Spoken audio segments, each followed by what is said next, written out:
앞으로 뉴질랜드에서도 은행에 돈을 예금한 사람들이 예치한 돈의 대부분을 정부로부터 보장받게 될 것으로 보입니다. 이란에 대한 미국의 추가 제재로 중동 지역 긴장이 고조되면서 국제 유가가 3일 거래 연속 오름세를 보이고 있습니다. 문무일 검찰총장이 검찰의 과거 부실 수사와 인권 침해 등에 대해 대국민 사과를 합니다. 이상은 이 시간 주요 뉴스입니다. 뉴질랜드 뉴스입니다. 앞으로는 뉴질랜드에서도 은행에 돈을 예금한 사람들이 예치한 돈의 대부분을 정부로부터 보장받게 될 것으로 보입니다. 키위 가정에서는 약 1,700억 달러의 가량을 은행에 예금해두고 있으며 현재는 은행이 파산하면 정부는 그 예금을 보증하지 않고 있습니다. 뉴질랜드에서 은행예금보호법이 없다는 것은 국제 표준에 비교하면 특이합니다. 또한 현재 뉴질랜드 은행이 안전하고 건전하긴 하지만 OECD와 IMF는 예금자 보호 정책이 없기 때문에 위기 상황에서 은행 시스템이 취약해질 수 있다고 지적했으며 예금 보호 체제는 은행에 대한 대중의 신뢰를 높일 것이라고 덧붙였습니다. 메시 대학의 은행 전문가인 클레어 씨는 예금 보호 정책으로 은행 예금자들에 대한 비용이 증가할 것이라고 예상하고 있습니다.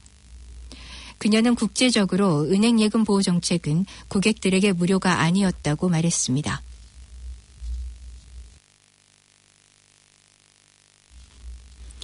에어 뉴질랜드는 지난 2017년 연료 파이프 손상으로 발생한 항공편 취소 등에 대해 제트에너지를 대상으로 낸 손해배상 소송이 실패하자 이에 대해 더 이상 항소하지 않겠다고 밝혔습니다. 지난 2017년 로스랜드의 마스덴에 있는 정류소에서 연료 파이프라인이 굴삭기 운전자의 실수로 파손된 이후 2주 동안 항공 연료 공급이 중단된 바 있습니다. 이때 에어 뉴질랜드는 많은 항공편 운행을 취소해야 했고 이로 인해 손해를 봤습니다.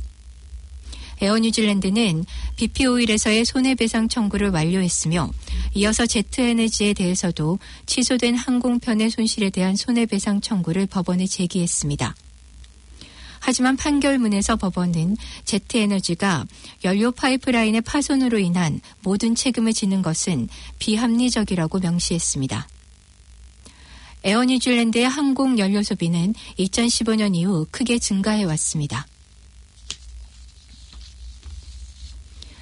기후변화가 뉴질랜드의 농작물 재배에 엄청난 잠재력을 제공할 수 있다고 라디오 뉴질랜드에서 보도했습니다. 원예 뉴질랜드의 대표 마이크 체프먼은 기후가 변화하면서 재배자들과 농민들이 직면한 가장 큰 문제이긴 하지만 그것을 장벽으로 보지 않고 기회 제공으로 만들 수 있다고 말했습니다. 그는 기후변화로 인해 뉴질랜드에서 재배하는 농작물 중 일부가 사라질 수 있지만 바나나와 같은 뉴질랜드의 주요 작물이 다시 생길 수도 있다고 덧붙였습니다. 뉴질랜드의 원예 산업 순가치는 연간 600억 달러입니다. 보존부에서는 크레이포트 라인에 얽힌 고래를 발견하면 신고해 줄 것을 당부했습니다. 이 고래는 남섬의 빅강과 와이투투강 사이에 나이프 앤 스틸 하버에서 처음 목격됐습니다. 고래는 30m에 이르는 크레이포트 라인에 뒤엉켜 있는 것으로 여겨집니다. 보존부는 고래를 본 사람들은 주변에서 머물면서 모니터링과 함께 정확한 위치 정보를 제공해 달라고 말했습니다. 이 고래는 이동 중이며 서쪽 또는 동부 해안으로 올라올 수도 있다고 경고했습니다. 처음 고래를 발견한 어선의 승무원은 고래에게 두 번째 부유물을 부착해 물속에서도 더 잘 보이게 만들어둔 상태입니다. 오클랜드 도심 지역에서 최초로 라임 스쿠터로 인한 사망자가 발생한 것으로 추정되고 있습니다. 경찰은 어젯밤 10시경 59세의 남성이 시내 펜쇼 스트리트에서 사망했으며 사망자의 신원을 파악 중인 것으로 밝혔습니다. 사망자는 도로변 인도의 충돌에 쓰러진 것으로 추정되고 있으나 심장마비가 먼저 와서 충돌이 된 것인지 보도의 충돌에 쓰러진 후 심장마비가 온 것인지를 파악하기 위해 검시관에게 인도된 것으로 알려졌습니다. 경찰은 사고 현장을 새벽 1시경 완전히 정리했다고 밝히면서 혹시 이 상황을 목격한 시민이 있으면 제보를 해달라고 요청하고 있습니다. 경찰은 사이버 관련 경찰이나 통신회사 직원이라고 사칭하면서 일반인들에게 접근해 사기를 치는 행위가 최근 들어 늘어나고 있다며 이에 대한 주의를 당부했습니다. 이런 사기 수법으로 은행 계좌 번호를 요청한 사례들의 신고가 최근 들어 갑자기 늘어났다고 전했습니다. 모르는 사람으로부터 걸려온 전화에서 여러 가지 질문을 하는 경우 전화 사기일 가능성이 많다고 말하며 최선의 방법은 빨리 전화를 끊는 것이라고 밝혔습니다. 경찰은 대부분 사기로 의심되거나 본인과 관계가 없는 내용일 경우 전화를 끊지만 일부는 대부분 그렇지 않고 이들과 계속해서 통화를 하면서 사기범들의 꼬임수에 넘어가는 사례들이 많다고 말했습니다.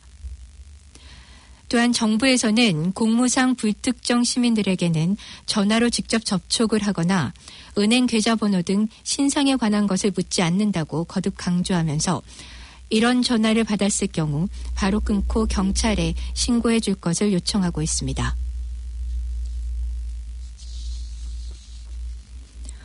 지난 일요일 오클랜드의 대중교통 무료 서비스로 인해 퀸스트리트에는 수많은 시민들이 나와 북적이는 하루가 됐습니다. 특히 데본포트가 사람들이 가장 많이 찾은 곳으로 전해졌습니다. 브리트마트 역시 수많은 시민들로 북적였으며 AT의 관계자는 평상시보다 4배 정도 많은 시민들이 열차편으로 브리트마트에 도착하거나 출발해 도심을 찾았다고 말했습니다. 일요일의 무료 서비스에는 역시 도심과 데본포트를 운행하는 페리의 이용객이 가장 많아 추가로 증편 운행이 됐으며 2층 버스도 인기가 많았던 것으로 알려졌습니다. 이번 AT의 무료 운행 서비스는 지난 1년 사이 대중교통수단 이용자 수가 1억여 명을 넘으면서 이를 축하하기 위해 오클랜드의 모든 대중교통수단이 무료로 운행되는 행사였습니다. 네이피어에서 무장경찰과 12시간의 대치극을 벌였던 남성이 마침내 검거됐습니다.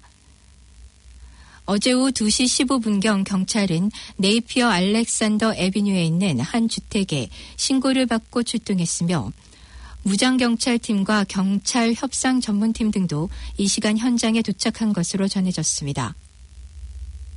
인근 일대 지역은 일반인들이 접근을 하지 못하도록 통제됐으며 당시 집에 있는 사람들에게는 상황이 종료될 때까지 외부 출입을 하지 못하도록 조치됐습니다. 오클랜드의 남부 지역의 한 강가에서 기름과 디젤 경유가 방류되면서 역겨운 냄새와 함께 수많은 뱀장어들이 죽어가고 있는 것으로 알려졌습니다. 이 강의 바로 옆에 살고 있는 한 주민은 심한 냄새를 호소했으며 특히 지난 서너 달 동안 폐기름과 경유가 많이 흘러들어왔다고 전했습니다. 그는 폐기름과 경유를 역추적해 의심이 가는 회사를 찾아냈으며 이를 오클랜드 카운실에 신고했으나 아직까지 특별한 조치는 없었다고 말했습니다. 그는 이틀 전 SNS를 통해 이런 내용을 게시했으며 수많은 시민들로부터 반응을 얻었습니다.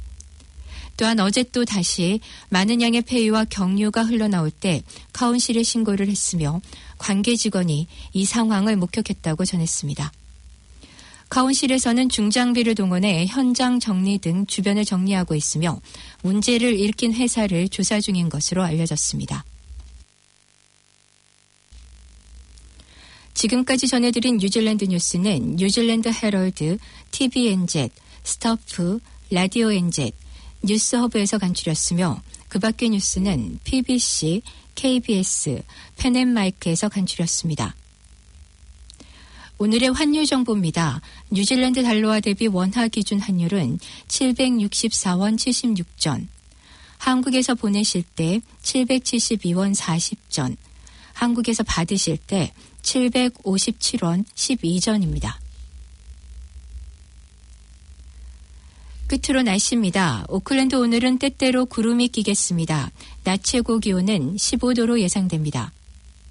수요일인 내일도 가끔씩 흐리겠습니다. 아침 최저 기온은 5도, 낮 최고 기온은 14도로 오늘과 비슷하겠습니다. 지금까지 한우성, 김춘선이었습니다.